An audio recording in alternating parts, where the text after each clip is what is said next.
Capelão Rodrigo? Peraí. Capelão Rodrigo, uma curiosidade. Isso, Capelão Rodrigo, uma curiosidade. Como foi a sua chamada ministerial? Como Deus te chamou? Porque a gente sabe que a gente passa por um processo em que a gente está certo num lugar, aí Deus pega e começa a mudar todo o contexto histórico da nossa vida. Como foi a mudança do seu contexto histórico? Bom, eu nasci num lar católico. Sim. Né? Então, 2 tias avós freiras. Meu pai, 7 anos no seminário para ser padre. Minha mãe, muito católica. Eu comecei dentro da igreja católica a ser coroinha. Olha só. Era coroinha. Coroinha desde novo, usava a batina de coroinha, marrom franciscana, com capuz e crucifixo grande. Então eu fiquei, parece-me que era dos 6 anos, como coroinha, até meus 14 anos. E aos 14 anos, eu era um coordenador dos coroinhas pequenos. Interessante, você já tinha chamada para líder. Pois é. Aí eu tinha esse trabalho onde eu fazia e servia muito, mas eu queria muito servir a Deus. Então eu queria ser padre, tinha pedido para o Frei para poder enviar para mim o credenciamento, né, para poder... Tinha na época um projeto que aos 15 anos de idade a gente entrava como interno. Né? Então eu tinha que fazer uns testes e eu ia fazer esses testes. Mas o que aconteceu? Veja bem, com 12 anos eu comecei a ser atleta.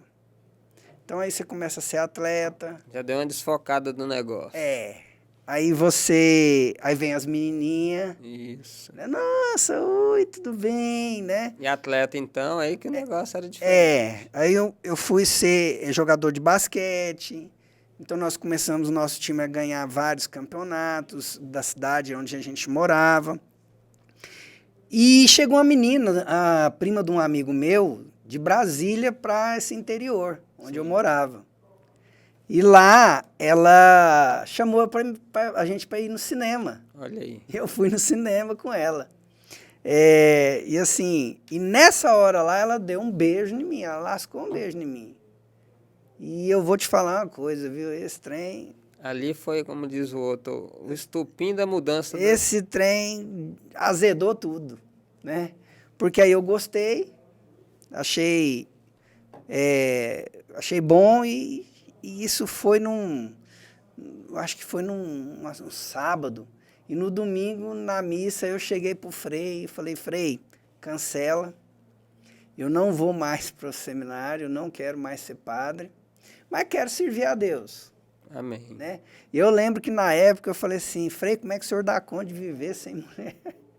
Porque era novo, 14 anos, aí você faz uma pergunta dessa, né, para um vocacionado, né? Então, aí foi aí que eu tive um momento de uma ruptura, né, da minha vida religiosa. Uhum. E isso tinha 14 anos e somente lá aos 18, aos 20 anos é que começou a Deus Mover novamente. ter mais sinais. Eu comecei a ver mais sinais. Aí foi quando eu comecei a namorar meninas que eram das igrejas evangélicas e elas me levavam para a igreja. E lá dentro da igreja, eu terminava o relacionamento, mas continuava querendo aquilo. A Deus, querendo... A Deus, querendo a servir Deus. a Deus. Sim. Foi onde eu tive a minha experiência real com Deus mesmo, no dia 24 de dezembro de 1994. E qual foi essa experiência? Foi uma experiência teofânica ou simplesmente a palavra agiu e queimou o seu coração? Não, aqui foi a palavra que queimou meu coração. Foi quando eu aceitei o Senhor Jesus Cristo aqui nesse dia. Foi aquela hora que o Espírito Santo te convenceu do pecado, da justiça e do juízo e você se rendeu a Ele. Eu falei, não, eu quero ser dessa família. Porque se falava muito naquela época, né? pertencer à família de Deus, pertencer à família. A igreja é uma família. Então, eu queria pertencer a essa família. Eu queria ser...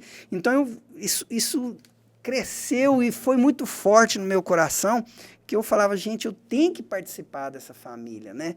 E foi quando eu aceitei. Dia 15 de janeiro, né? De 94. Foi 24 de dezembro de 1994. 94. Aí eu fiz o curso de batismo, em 15 de janeiro de 1995 eu fui batizado. Olha só. Aí aqui eu tive uma experiência sobrenatural com o Senhor Jesus. Que maravilha. Porque a gente era batizado nas águas. Hoje eu sinto falta das igrejas fazerem isso. Nós saíamos, íamos para um local onde era feita uma oração. Sim. E ali haveria o batismo do fogo, que é o batismo do Espírito Santo. Aí naquele dia eu caí, né, senti uma dormência, né, caí, e quando eu caí, eu fui pregado no chão. Gente, é algo... Uma experiência algo sobrenatural. Eu fui pregado no chão. Meus braços, que eu estava assim, de repente eles fizeram assim. As minhas pernas juntaram. E de repente me deu um clique. Eu falei, misericórdia, eu estou como se eu tivesse crucificado. Aí, como um católico, né? Achou que poderia ser algo ruim. Aí eu voltando, eu queria voltar, falando, não, quem sou eu, né? Para poder ficar como Cristo, né? Crucificado na cruz. E nessa hora um irmão ficava ficava falando no meu ouvido assim, glória, glória, glória, glória, glória, glória, glória. Cheio do Espírito Santo. Cheio do Espírito Santo e ele ministrou a oração, né? Oração em posição de mãos. Posição de mãos para receber o Espírito Santo e para falar em línguas. E é interessante, Capelão Rodrigo, que a gente, quando tem essa experiência, ela marca a gente como se fosse o primeiro marco de uma iniciada, de uma nova caminhada. E a partir daquele momento, a sua vida transformou de tal maneira que hoje você é um capelão atuante, que leva a palavra de Deus nos quartéis, às pessoas nos hospitais. E você imaginava isso na sua vida? Nunca. Eu nunca imaginava. Imaginava que poderia ser um padre. Um religioso.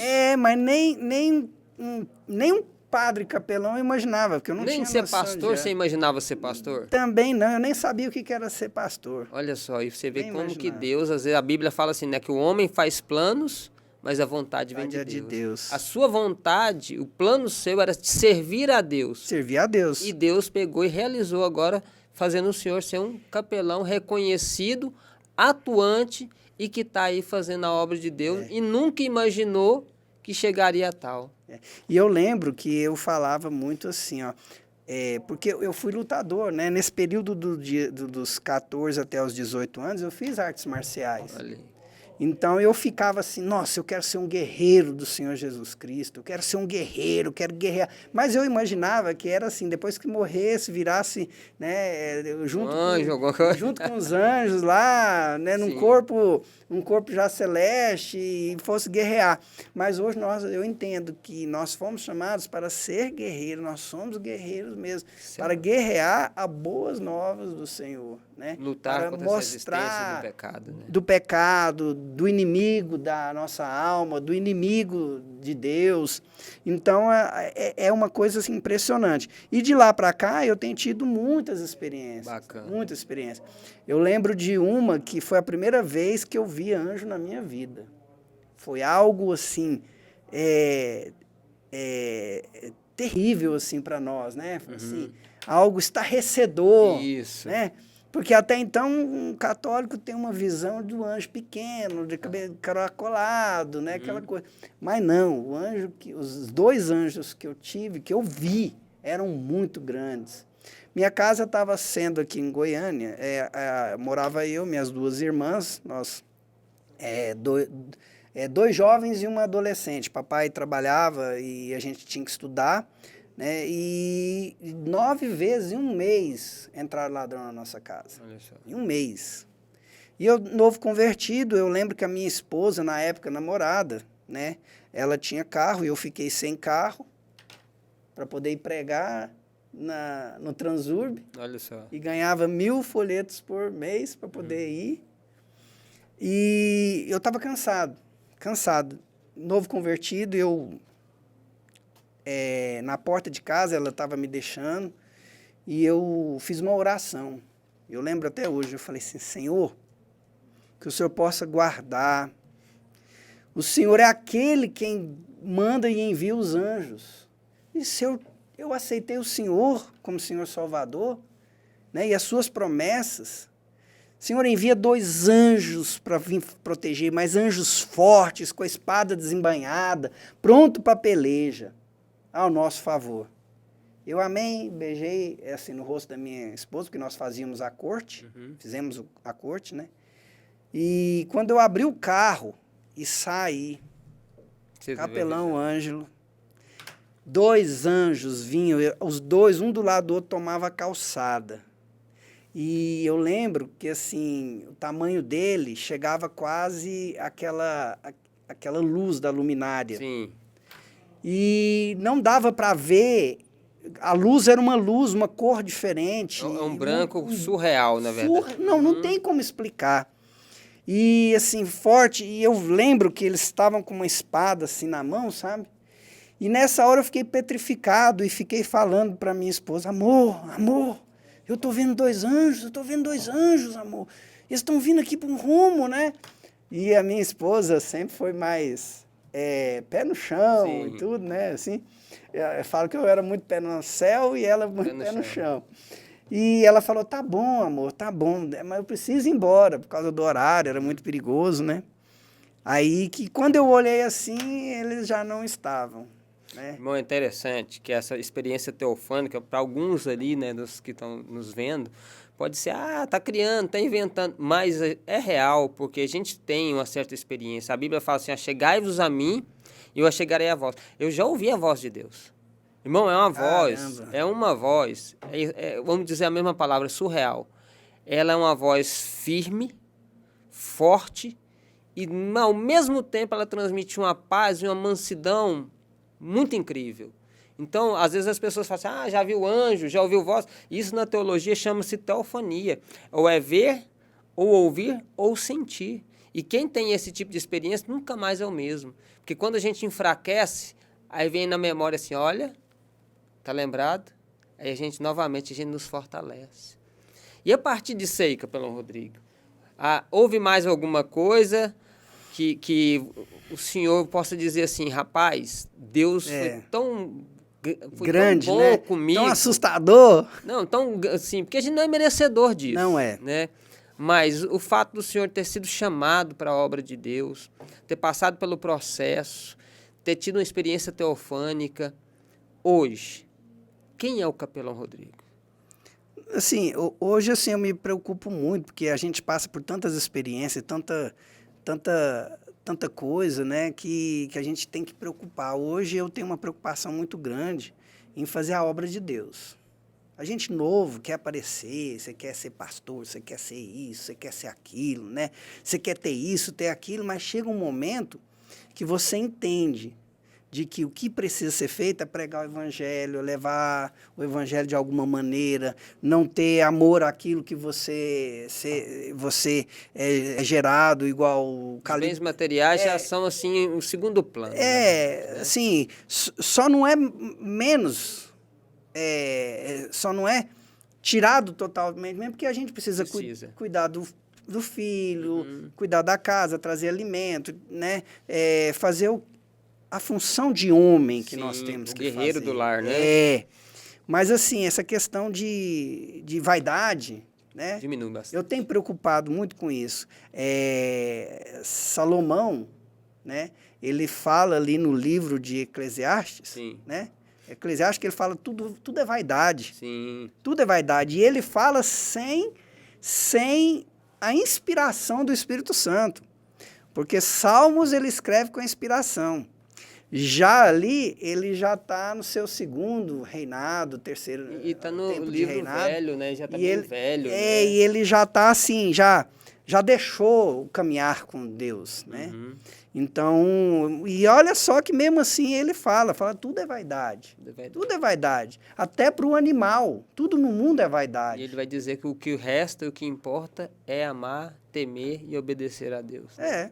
E a gente chega nesse ponto. Chega. Mas até a gente chegar nesse ponto, Capelão A gente Rodrigo, sofre a gente um pouco. sofre, a gente quer das coisas boas da terra. É mal visto, Sim. mal interpretado. E mesmo porque a Bíblia não nos condena de ter bens materiais, porque a Bíblia diz em Isaías 1, verso 19, vai dizer assim, ó, se creres e quiseres, comereis o melhor dessa terra. Não, e também ali no Novo Testamento fala que tereis bênção e abundância. O que é abundância? É o supérfluo, é aquilo que você não está esperando.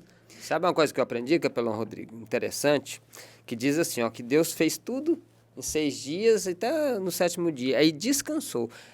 Uma certa pessoa falou que a palavra descansar, no seu original hebraico, é desfrutar. Desfrutar, aproveitar. Aproveitar. Então, nós temos que, como servos de Deus, aproveitar a vida em Cristo Jesus. Amém. E é o que o Senhor está fazendo. O Senhor agora está numa nova dimensão com Deus, em que o Senhor está aprendendo a desfrutar do que Deus tem entregado para você. Mas isso foi um processo. Você passou pela idolatria, passou pelo espírito da religiosidade. Agora, hoje, o Senhor entende que o que mais vale hoje é amar e servir a Deus. E a gente vê também assim a importância de você conhecer outros irmãos que tiveram e que são referências para nós, como John Wesley, como Billy Graham. John Wesley, irmãos, se você não conhece, ele foi entender sobre salvação depois de uns 6 anos que ele já ministrava e pregava. Sim. Onde ele fazia isso, ele pregava o evangelho e tudo porque ele queria ser salvo. Até que falaram para ele, em uma das suas caminhadas, falaram assim, John Wesley, você tem certeza da sua salvação? E ele, não, eu estou buscando. Ele falou, mas então você não está lendo a Bíblia. Olha só. Porque a Bíblia fala o quê? Da salvação. Da salvação, que é através da graça. Que a salvação vem através do confessar a Cristo. Aceitar o Senhor. Através do confessar, da sua fé em acreditar. E depois de quê? Do seu sentimento de justiça, que é a justiça de Deus. Sim. Então você fala a respeito da... verbaliza, né? E depois você sente. E depois você aplica. E depois tem as experiências que ele nos proporciona, mesmo nós não sermos merecedores. Mesmo sendo. E a aplicabilidade disso, da salvação, é você manter a sua salvação. Como que você mantém? É um presente. Deus te dá o presente. Então você tem que zelar ele. Você tem que guardar contra as investidas do diabo, contra as investidas do mal, a tentação do pecado, que vai vir todos os dias. E você precisa também, principalmente, alimentar através da obra, porque a fé sem obra ela é morta. Então a sua salvação é pela fé e o manter dela é pela obra. É o praticar. Praticar. É o que o Santo Agostinho vai dizer, que nós temos 5 evangelhos, Mateus, Marcos, Lucas e João. E o nosso testemunho. E esse testemunho é feito de obras. Obras de caráter, de personalidade. E nós vemos aí o trabalho que o irmão tem feito, E para honra e glória, honra e glória do Senhor Jesus. É Ele que eu sempre falo, sabe? É para Ele. É por Ele e para Ele. Então tudo tem que ser. É Ele. Que Ele cresça e nós diminuamos. Verdade. Amém? Então Deus te abençoe, te guarda, te proteja e obrigado por esse momento. Amém. Aqui com o Capelão Ângelo. Amém.